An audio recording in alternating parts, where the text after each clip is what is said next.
My cancer story would start with getting Crohn's disease. I was 19, I was in university, I was first year of my university, and I was just loving life, and then I just got nailed, got sick, and it hurt, and it was embarrassing, and it was something I didn't see coming, and it changed everything.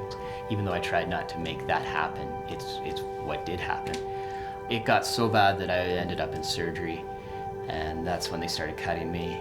They removed my large intestine, a little bit of my small intestine. That's when I got an ostomy bag, permanent ostomy bag. That's the bane of my existence.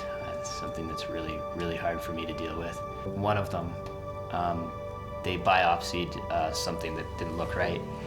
And so when I thought I was going in for a surgery on Crohn's disease, I woke up and they told me that I had colorectal cancer. And they said actually at the time that it wasn't tragic. It could be treated at that point. I went through the chemo. And eventually they did some scopes and said that it looks like I beat it, like I'd come through this cancer thing and they just have to sit and watch. And about a month later, I ended up in the hospital feeling terrible. And that's when they cut me open again and found out that it had metastasized, and that my prognosis went from, yeah, I could probably beat this thing, to probably there's a bit of a limited time frame on it. At the time, they told me I had probably a reasonable guess was about 2 years to live. This past summer has been 2 years.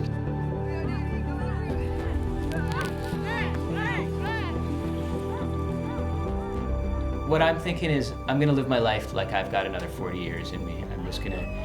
I'm gonna plan to be around for a good long time.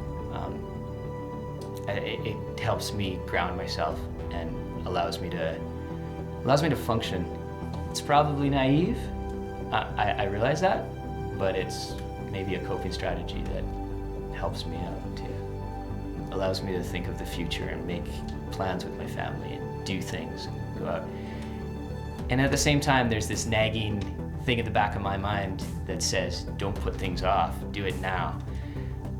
And when I can maintain the balance between those two things, it's actually really nice, because I don't put things off. Like, I don't have a bucket list, because if it came up on a bucket list, I'd do it, which is really, it's a good way to live. It's not something that I was used to. It's easier to stay balanced when I'm doing something, when I have a project, or when I'm going on a trip, or when I'm just exploring life.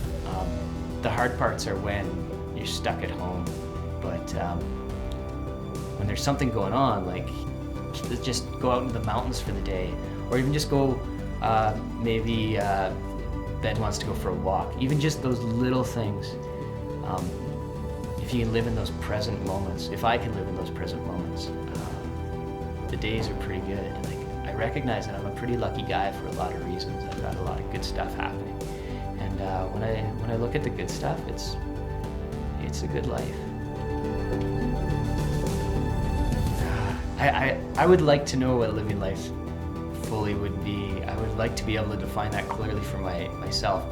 But I do know that when I see the beauty in the world, and when I see the joy that is around me, when I'm around good friends, or when we're doing good things, I do feel content inside, and that contentment, I think, translates into a really good life.